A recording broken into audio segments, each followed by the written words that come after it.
100% marks चाहिए JEE mains और advance में। और मैं दूसरी चीज इसके साथ जोड़ रहा हूं, कम से कम टाइम लगाकर चाहिए। हमें क्वेश्चन को देखकर जवाब विद इन सेकंड कैसे क्लिक करेंगे, 10 सेकंड 15 सेकंड में कैसे क्लिक करेंगे, उन पर हम काम करेंगे। ठीक है, ये थ्रू आउट ईयर का प्रोसेस है।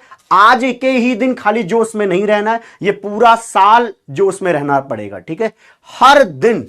मैं तो इनऑर्गेनिक केमिस्ट्री के लिए ज्यादा घंटे मांगूंगा ही नहीं, मैं 1 घंटे से भी कम टाइम मांगूंगा, ताकि आप बाकी सब्जेक्ट भी ध्यान से पढ़ पाएं और क्लास को ध्यान से सुनिएगा। इन सब पर भी बातचीत है। ठीक है, तो जेई मेंस और एडवांस, सर एडवांस में आप कह रहे हो 100%, जी जनाब, मिलने के पूरे चांस होंगे। आपको क्या पढ़ना हो सकता है, ऐसा आपको क्या क्या बताया जाता है? सर हमें बताया गया था कि जेडिली पढ़ लो, फिर बताया गया था कि जेम्स ई हुई ले लो, इसके बाद बताया गया कि मिसलर टार पढ़ लो, और इसके बाद सर देखो एक चीज तो फिक्स ही होती है कि एनसीईआरटी हमें पढ़नी होती है।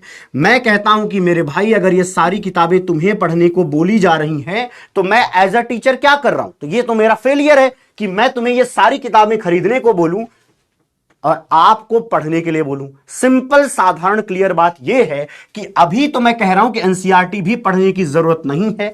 कब क्या पढ़ना है वो भी मैं बताऊंगा। ठीक है, 11th वाला पोर्शन के लिए अभी फिलहाल देख सकते हो, तो अभी मैं हटा रहा हूं। कम से कम एनसीईआरटी रिक्वायर्ड, बाकी कुछ भी पढ़ने की जरूरत अभी नहीं है। दोबारा सुनिएगा, ध्यान सुनिएगा। ओ भैया लोग, कोई किताब कोई नहीं खरीदेगा। जेडिली को चाहे इंडियन वर्जन जो सुदर्शन सर का है उनका भी नहीं लेना है, ना तो हुई पढ़नी है, ना तो मेसलर टार पढ़नी है। ये टीचर्स ने पढ़ रखे हैं, यहीं से हम पढ़ाने वाले हैं, तो निश्चिंत रहिएगा, कोई और किताब खरीदने की कोई जरूरत नहीं है। इतनी बात ठीक है क्या? अरे बोल मेरे भाई, इतनी बात ठीक है क्या?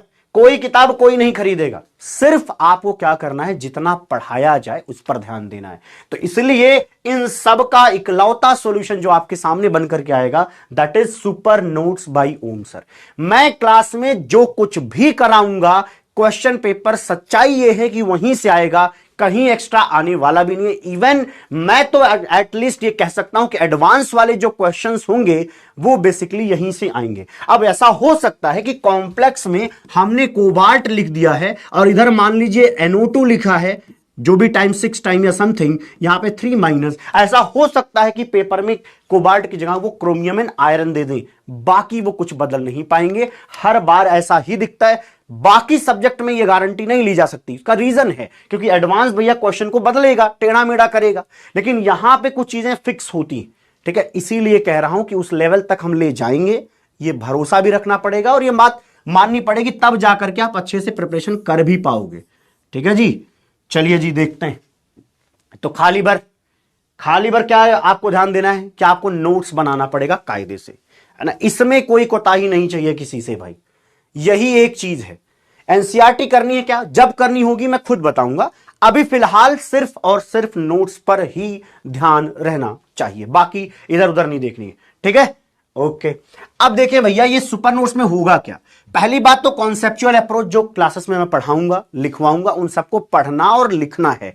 इस सब्जेक्ट में ये बात जान लीजिए कि कम, यहां पे कॉन्सेप्चुअल अप्रोच की बात करें तो कम से कम ये जान लो 75% तो कॉन्सेप्चुअल अप्रोच मिलेंगे, लेकिन data and memory based learning है यहां पर 25%।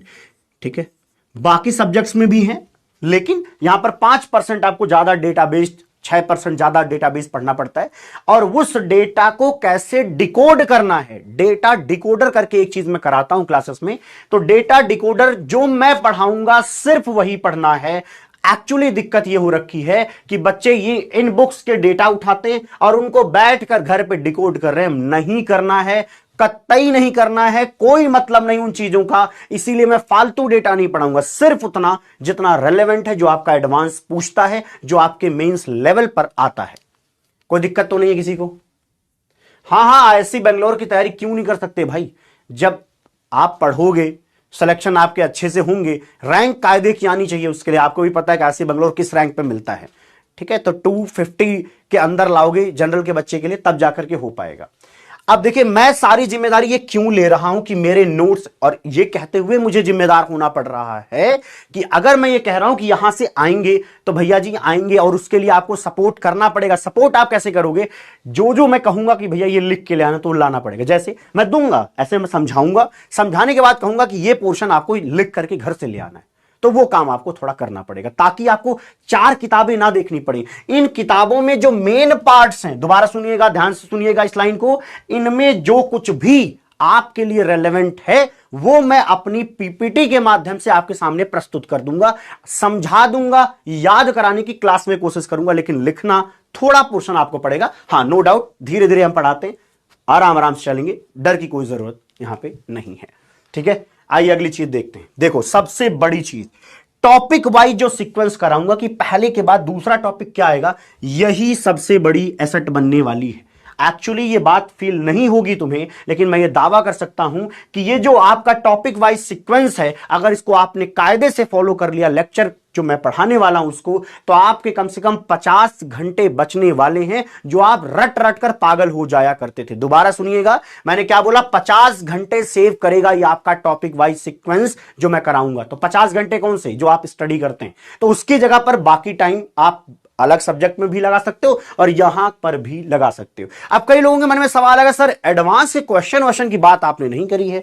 अरे बाबू, निश्चिंत रहिए, पहले तो जेई एडवांस लेवल के क्वेश्चंस क्लास में ही करा दिए जाएंगे, पहली चीज। दूसरा, जेई मेंस और एडवांस दोनों के प्रीवियस ईयर क्वेश्चंस करा दिए जाएंगे। तो मैं ये चाहता हूं कि आपके मन में कोई शक संदेह पैदा ही ना हो, इसलिए ये लाइन यहां लिख दे रहा हूं। जितनी प्रैक्टिस की जरूरत होगी वो प्रैक्टिस सीट वगैरह मैं खुद बनाऊंगा, उसके सॉल्यूशंस मैं खुद बनाऊंगा, किसी से बनवा कर आपको नहीं थोपा जाएगा। जो कुछ होगा वो सिर्फ और सिर्फ लेक्चर के अंदर की बातें फॉलो करनी पड़ेंगी। हाँ, कुछ सीट्स वगैरह होंगी जो जेई एडवांस लेवल का मैं अलग से बनाऊंगा, उसको आपको दूंगा, उसका सॉल्यूशन भी मैं खुद बनाऊंगा। सो डोंट वरी, खाली भर आपको 100% ट्रस्ट के साथ ये पढ़ाई करनी पड़ेगी। हाँ, जिसने एटॉमिक स्ट्रक्चर नहीं पढ़ा है उसको पहले पढ़ना पड़ेगा। तो जो मॉडर्न एटॉमिक स्ट्रक्चर है, जो अभी मतलब हाइजेनबर्ग वाला जो कॉन्सेप्ट है, चलो बोर पढ़ लो ढंग से, कम ऑर्बिटल्स कायदे से पढ़ लो, ये तुम्हें आने चाहिए। इलेक्ट्रॉनिक कॉन्फ़िगरेशन जो सर ने समझाया वो आने चाहिए। ठीक है, वही हमारा आधार होने वाला है। अच्छा जी, चलिए, टॉपिक वाइज सीक्वेंस वाली बात समझ में आ गई। तो हमें क्या करना है, 100% ट्रस्ट रखना है, भरोसा रखना है कि मास्टर जो करा रहा है एकदम सही डायरेक्शन में जा रहा है, और इसको ही फॉलो करना है। दुनिया की बाकी बातें, जितने भी ज्ञानी मौजूद हैं यूट्यूब से लेकर बाकी दुनिया में, उनमें किसी का नहीं सुनना। और मैं ये सच्चाई के साथ कह सकता हूं, क्योंकि मेरी मास्टर्स खुद केमिस्ट्री में रही है, तो मैंने ये किताबें, तो तुम अभी 3 देख रहे हो, हमने कायदे से किताबें पढ़ी और हम ये जानते हैं कि आपको कौन सा टॉपिक कब, कहां और कैसे पढ़ाना है। एक बच्चे का दिमाग कब कैसे टॉपिक को एक्सेप्ट करेगा, खोपड़ी में लेगा उस बात को, ये हमें पता है। इतना ट्रस्ट आपको रखना पड़ेगा जनाब। चलिए आगे करते हैं। देखो क्या लिखा है, ये लाइन सबके लिए। Please don't try to memorise all the data given in books. बहुत सारे बच्चे, ये मैं उन बच्चों की बात कर रहा हूं, ध्यान से सुनिएगा। एक्चुअली मैं ऑफलाइन पढ़ाता था कोटा, तब बहुत सारे बच्चे आते थे क्या लेकर के, सर ये देखिए किताब है, इसमें एक क्वेश्चन फलाने टाइम पे आया था, तो क्या मैं सर इसके आगे वाला भी याद कर लूं, क्योंकि इसके बाद वो एडवांस में पूछ सकते हैं, क्योंकि इसी किताब से पूछा है। तो मैं हर बार यही कहता था कि भाई तेरे को अपना नोट्स याद है क्या? तुमने अपना नोट्स जो है दिसंबर आते आते 10 बार रिवाइज किया है, पूरा का पूरा नोट्स? तो भैया जवाब होता है नहीं, लेकिन उनको नए पढ़ने की चुल है। तो भैया इस चुल को चिल रखना है, ध्यान से सुन लो, इस चुल को चिल रखना है भाई, नहीं करना है फालतू काम।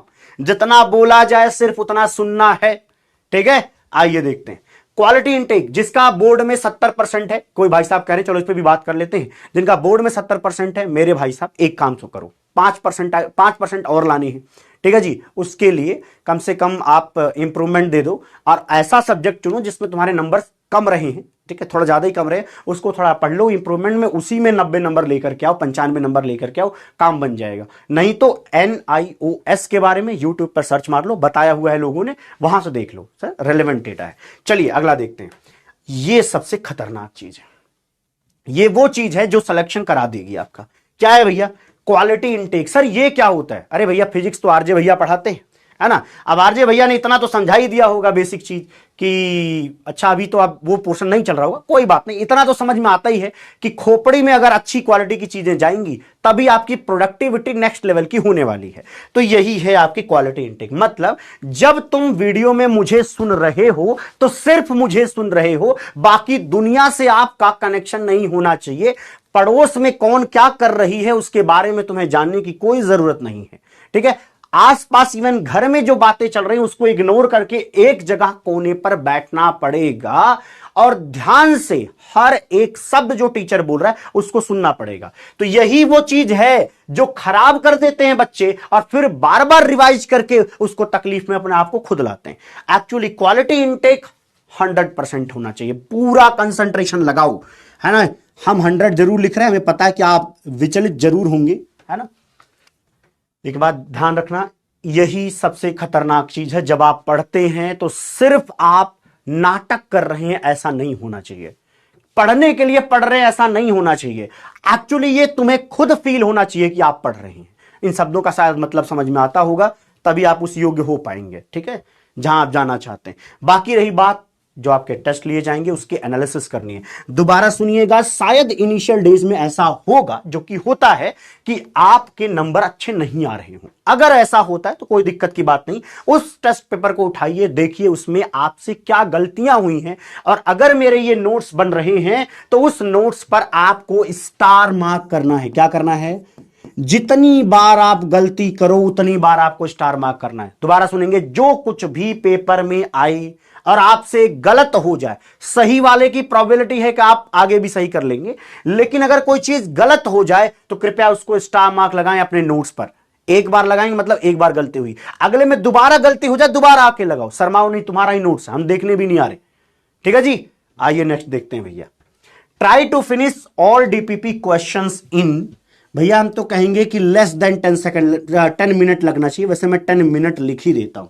एक्चुअली इससे ज्यादा की जरूरत नहीं होती। मैं आपको बता दूं, मैं पिछले साल अर्जुना पढ़ा रहा था तो मैंने क्लास में बोल दिया कि भाई सब लोग 10 मिनट से ज्यादा कोई नहीं लेगा। भाई बच्चे कल रिकॉर्ड बनाकर, और 100% मतलब सही जवाब के साथ 14 क्वेश्चन होते हैं। भाई इनऑर्गेनिक के बारे में पता ही है कि जल्दी जल्दी हो जाता है। बच्चे 1.5 मिनट में करके आ रहे हैं, 1.5 मिनट में करने के बाद टैग कर रहे हैं कि सर देखिए हमने कर दिया है। तो ये मुझे पता है कि आप लेस देन 10 मिनट में आप कर ले जाओगे, आप थोड़ा योग्य भी हो, है ना जी। ओके, वॉल्यूम बढ़ा दूं? भाई साहब आवाज नहीं जा रही क्या? अरे अब तक कहां थे भैया? हाय रे दादा, इतना इतना बुलवा दिया। आवाज जा रही क्या? एक बार सब लोग बताएंगे, एक बार बताओ भैया, दिल विल बना के समझाओ थोड़ा, ठीक है। चलिए अब देखो भाई, आवाज जा रही है यार, सही जा रही है ना? हेलो हेलो हेलो, आवाज बढ़ा दी? क्या बात कर रहे हो? वॉल्यूम इज ओके, चलो ठीक है मैं बोल देता हूं भाई, एक बार ऑडियो देख लेना तो। चलो ठीक है, अगली बातचीत करते हैं भाई, नहीं तो टाइम इसी में चला जाएगा आज। देखो क्या है, minimum time required for revision. दोबारा अगर आपने क्वालिटी इनटेक अच्छा रखा है तो मेरे क्लास का ज्यादा टाइम नहीं लगने वाला, 25 मिनट से ज्यादा में रिवाइज नहीं करना है भाई, ये लिमिट बता रहा हूं। पढ़ने के बाद रिवीजन में इतना टाइम, हाँ नोट्स मेकिंग में मैं 20 मिनट एक्स्ट्रा दे रहा हूं भैया, मतलब 20 मिनट क्लास के बाद 20 से +5 भी कर लेता हूं, है ना। ये कई बच्चे ऐसे होते हैं जो क्लास में ही ढंग से लिख ले जाते हैं, तो उनके लिए हमने 20 या 15 मिनट हो सकता है या 25 मिनट हो सकता है, इससे ज्यादा टाइम नहीं लगेगा भाई, इतना ही करना है। ये कंटिन्यूअस करना है। सबसे जो जबरदस्त चीज है उनमें दूसरा नंबर, पहला तो क्वालिटी इनटेक का है, दूसरा आता है कंटिन्यूअस प्रोसेस होना चाहिए।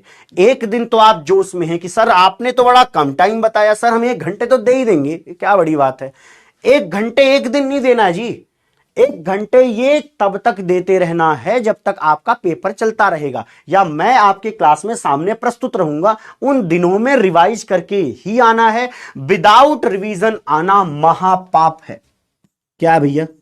महापाप है, छोटा मोटा नहीं है जी, बहुत बड़े पापी होंगे आप अगर आप बिना रिवीजन के क्लास में घुसते हैं। मतलब बेहद सर्वनाक बात होगी अगर आप बिना रिवीजन के लौटते हैं क्लास के अंदर, है ना। ना देख पाए कोई बात नहीं, लाइव नहीं देख पा रहे, मैं तो ये कहूंगा भैया पहले रिवीजन मारो, रिकॉर्डेड देख लेना, लेकिन बिना रिवीजन के मत आना, ये पापी आदमी कहलाओगे। मोदी जी भी यहां लिख रहे हैं क्या? चलो चलो, मोदी जी को समझा दिया तो यार तुम लोग तो और समझो यार भाई साहब।